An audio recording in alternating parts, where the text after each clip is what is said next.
Hello, this is Stu Sensei once again here to hit you up with today's phrase, which is chuffed. Chuffed.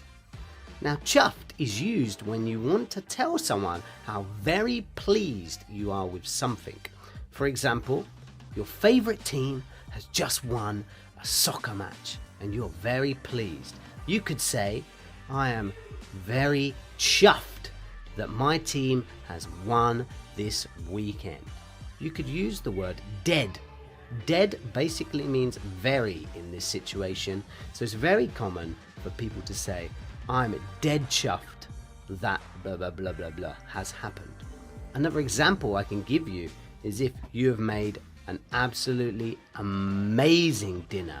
First time you tried, you nailed it on the head. You can say, wow, I am dead chuffed with what I have made. It is awesome. Okay, great. I hope you loved today's phrase and I hope you can use it down below in the comments. So try your best. What are you dead chuffed about? Tell me down below.